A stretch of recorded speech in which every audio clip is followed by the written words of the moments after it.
Disclaimer: this story contains mature themes intended for adult viewers. Viewer discretion is advised. The night didn't begin with a decision.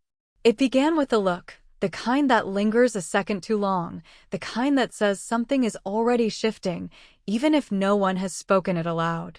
I remember the glass door first. The way it separated us. Inside, the room was warm with quiet conversation and polite smiles. Outside, the air felt sharper, charged with something I couldn't name yet. When they reached for me, it wasn't forceful. It was curious, almost hesitant, like we were all testing the edges of a moment we didn't fully understand. And still I followed. The balcony lights were dim, the city stretching out below like a secret waiting to be told. One of them laughed softly, brushing a strand of hair from my shoulder. The other stood closer than necessary, his presence steady, grounding. It wasn't what they did. It was how it felt, the closeness, the attention, the quiet pull of being seen in a way I hadn't allowed myself to be seen in a long time.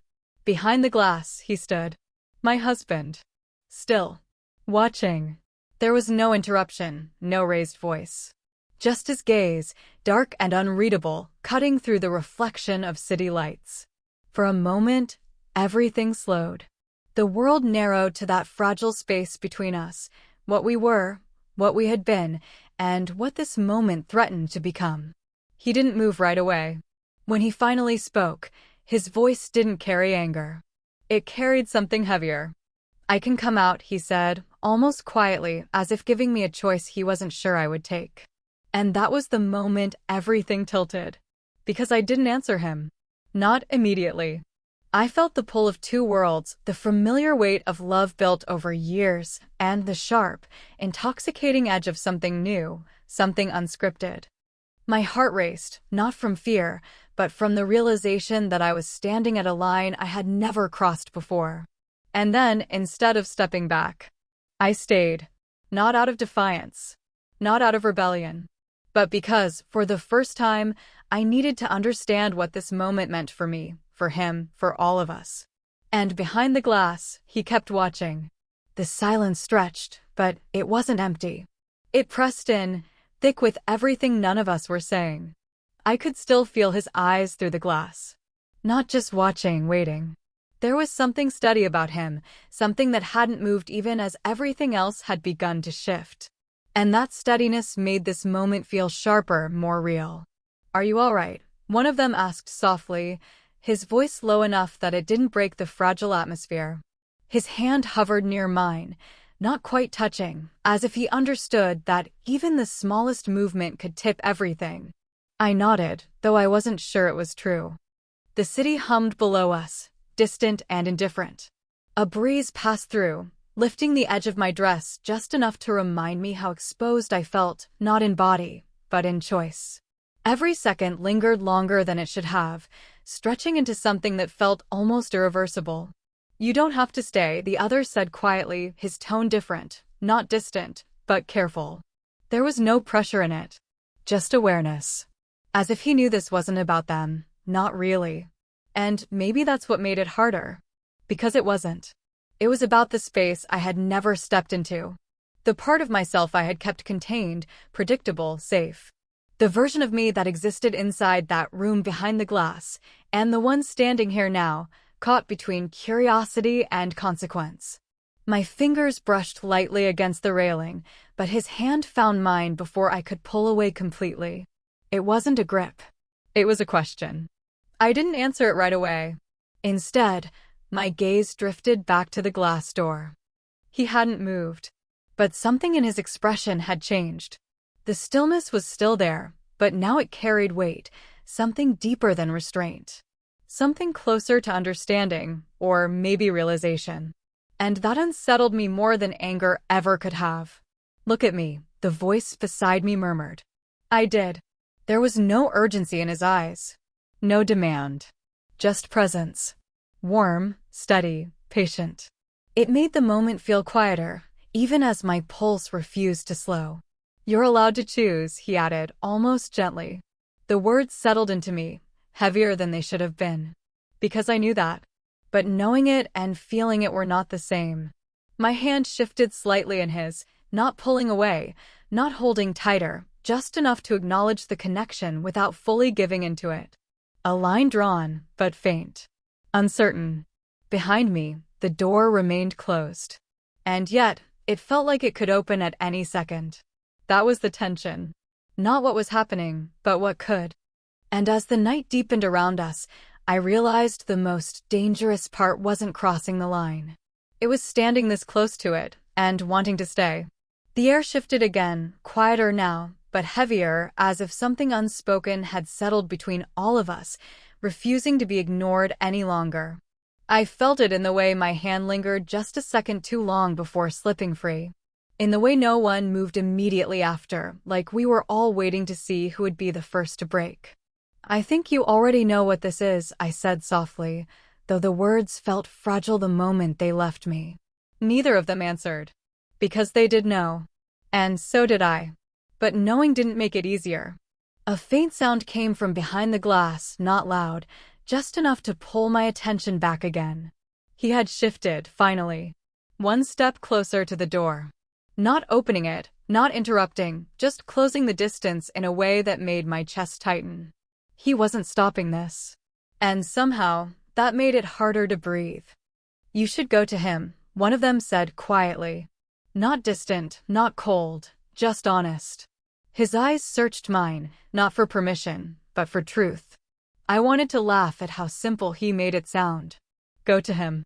Like there wasn't a storm sitting right here in my chest. Like I hadn't already crossed something invisible just by staying. My fingers brushed against his again, this time by accident, or maybe not. The contact was brief, barely there, but it carried more weight than it should have. A spark that didn't flare, just lingered, low and steady. Too steady. And that's what scared me. Because this wasn't reckless. It wasn't impulsive. It was quiet. Intentional. Real. I turned slightly, enough that I was no longer fully facing them, but not fully facing the door either. Suspended somewhere in between. My reflection flickered faintly in the glass, layered over his figure, blurred together in a way that felt almost symbolic. Two versions of my life, overlapping for just a moment. "You don't understand," I whispered, more to myself than to anyone else. "If I walk back in there now, I don't know what I'll be leaving behind." No one rushed to respond. That silence again, but this time, it felt like respect. One of them shifted closer, just enough that I could feel the warmth of him beside me. Not touching. Not claiming. Just there. Present in a way that asked nothing and offered everything. For a second, just a second, I thought he might lean in. I felt it before it happened. That almost movement. That fragile edge where a moment decides what it will become. And then he stopped. Not pulling away entirely. Just choosing not to cross it. That restraint hit harder than anything else could have. Because it mirrored exactly what I was feeling. Wanting it. And knowing why I shouldn't. Behind the glass, he was still there. Watching. Waiting.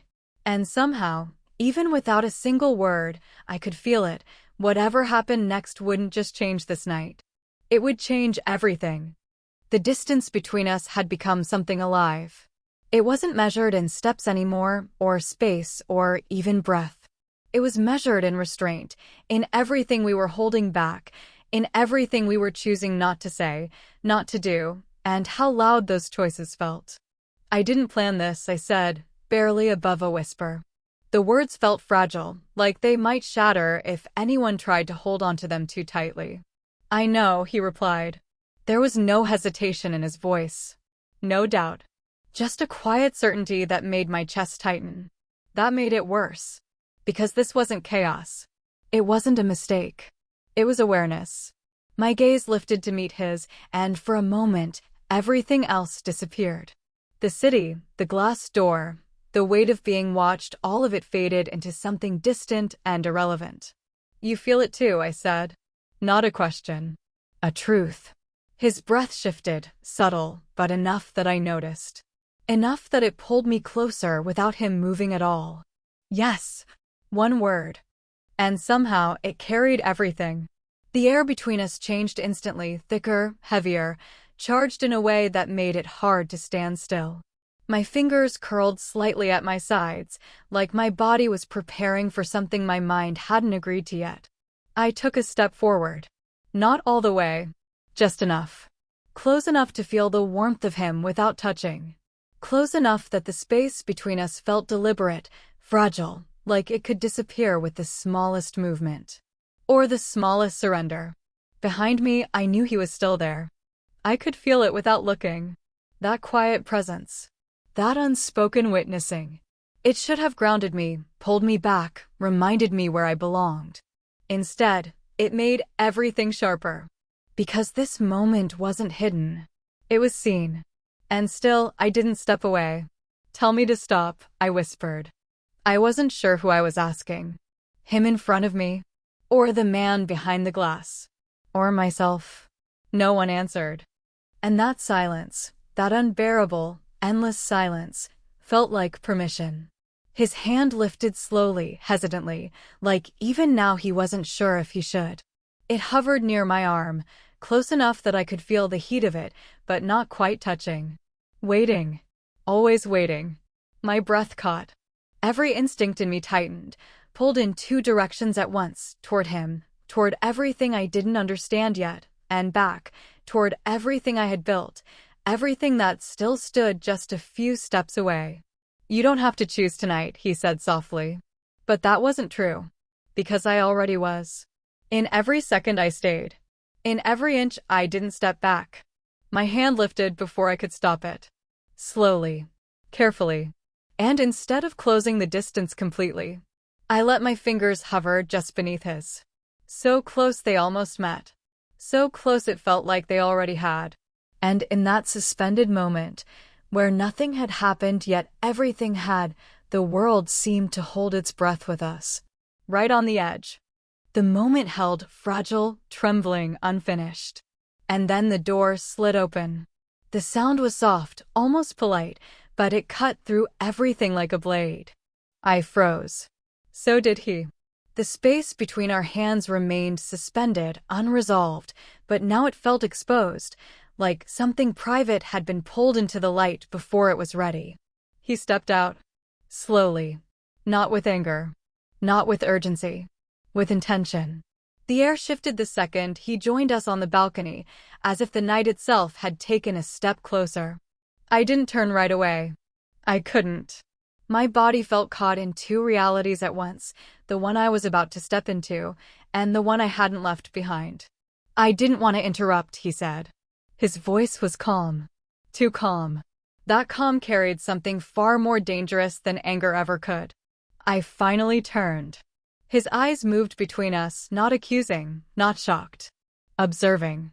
Taking in every detail, every inch of distance that had almost disappeared. And somehow, that made my chest tighten more than if he had shouted. "You were about to," he added quietly. Not a question. A recognition. The man beside me shifted slightly, but didn't step away. That alone said more than words could. No one was pretending anymore. And that's when something unexpected happened. My husband didn't look at me first. He looked at him. A long, steady gaze. Measuring. Understanding. Then a small nod. Not approval. Not permission. Something else. Something that felt like acknowledgement. "You should have told me," he said, finally turning his attention back to me. The words landed heavier than anything else tonight. Because there was no accusation in them. Only truth. I didn't know how, I answered, my voice quieter than I intended. And that was the breaking point. Not the almost touch. Not the watching. But this. The honesty. Because now there was nowhere left to hide. He stepped closer, not to pull me away, not to claim space, but to stand within it. Close enough that I could feel the presence of both men on either side of me. Close enough that the distance I had been balancing on all night simply vanished. "You think this is about them?" he said softly. I didn't answer. Because suddenly I wasn't sure. His hand lifted slowly, deliberately, and instead of pulling me back, he gently took my wrist, guiding my suspended hand forward. Toward the man in front of me. My breath caught. "What are you doing?" I whispered. But he didn't stop. "If you're going to stand here," he said, his voice low, steady, unshaken, "then don't pretend you're not already choosing it." The words burned. Because they were true. And then, without forcing it, without pressure, he let go, leaving my hand exactly where it had been hovering.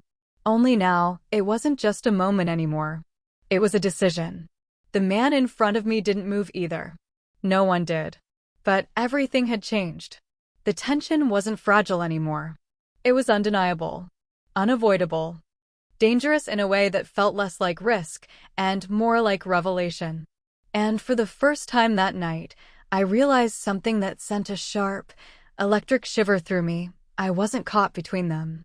I was standing in the center of something we all understood, but none of us had said out loud.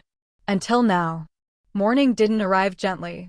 It slipped in through the curtains without asking, pale and quiet, touching everything the night had left behind. The city looked different now, less mysterious, more honest. And somehow, that made everything harder to face. I was already awake. I hadn't really slept. The space beside me was empty, but not unfamiliar. He had always been an early riser. Routine. Structure. Things that once felt comforting now pressed against me in a different way, like reminders of a version of us that had been steady, predictable, safe. I sat up slowly, wrapping the sheet around myself, not out of modesty, but out of instinct. Like I needed something to hold on to while my thoughts caught up with me. Last night didn't feel like a blur. It felt sharp. Every look, every pause, every moment where no one stopped anything, and no one fully crossed the line either. And somehow, that made it linger even more. The door clicked softly. I turned. He stood there, already dressed, coffee in hand, watching me the same way he had the night before, calm, steady, unreadable, but not distant. "Did you sleep?" he asked. Such a normal question. It almost hurt. "A little," I replied. A lie, but not one worth correcting.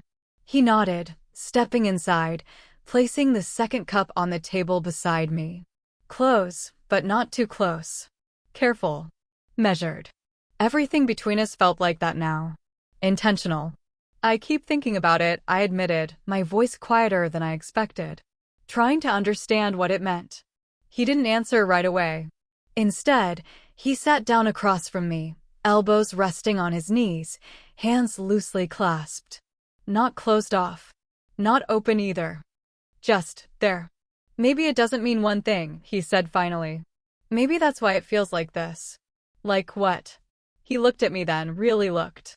Like something changed, but didn't break. That settled into me in a way I wasn't prepared for. Because he was right. It hadn't broken. If anything, something had been revealed. Something we had both avoided naming for a long time. The distance, the curiosity, the quiet spaces we never explored. And now we had. Just not in the way anyone would expect. A knock at the door interrupted the silence. We both froze. Not out of fear. Out of recognition. Because we both knew who it might be. He stood first this time, walking toward the door without hesitation. I watched him, my heart steady but heavy, unsure of what I wanted to happen next. When he opened it, the morning shifted again. They stood there. Not awkward. Not uncertain. Just present. And in that moment, I realized something that made everything feel even more complicated. Last night hadn't ended. It had followed us here. And whatever this was, it wasn't going away. The door stayed open, but no one rushed through it. For a moment, it felt like time had slowed again, not in the charged, breathless way of the night before, but in something quieter, steadier. Morning had stripped everything down. No shadows to hide in. No softened edges. Just truth. I stood, the sheet falling loosely around me, no longer something to hide behind. My eyes moved between them, the life I had built, and the unexpected reflection of something I hadn't known I was missing. And yet, it didn't feel like a choice between people anymore. It felt like a choice about myself. He stepped back from the door, giving space instead of taking it. That small gesture said everything. No control. No claim. Just trust. And that was what settled it. Not the tension. Not the curiosity. But that quiet, unwavering trust. I walked forward slowly, past the threshold of the bedroom, past the weight of the night, until I stood in front of him, my husband. For a second, neither of us spoke. There was too much to say, and somehow none of it needed words. My hand lifted, resting gently against his chest, feeling the steady rhythm beneath my palm. Familiar. Real. I didn't leave, I said softly. It wasn't an apology. It was a truth. His hand came up to cover mine, warm and grounding, his forehead lowering until it rested lightly against mine. The contact was simple, almost quiet, but it carried more meaning than anything else could have. I know, he whispered. Behind him, they didn't interrupt. Didn't linger either. There was an understanding there now, something unspoken but complete. This wasn't rejection. It wasn't regret. It was clarity. Some moments are meant to awaken you, not claim you. I turned slightly, meeting their gaze one last time. There was no awkwardness. No shame. Just a shared awareness of what had almost been and what it had revealed. A small, knowing nod passed between us. Then they stepped back. And just like that, the air shifted again. Not empty. Just resolved. Later, as the day unfolded in quiet pieces, I realized the night hadn't broken anything. It had shown me where the cracks were and where the light still came through. And in the stillness that followed, with his hand still wrapped gently around mine, I understood something that stayed long after the moment had passed. Not every fire is meant to be followed. Some are meant to remind you what warmth feels like, so you can find your way home.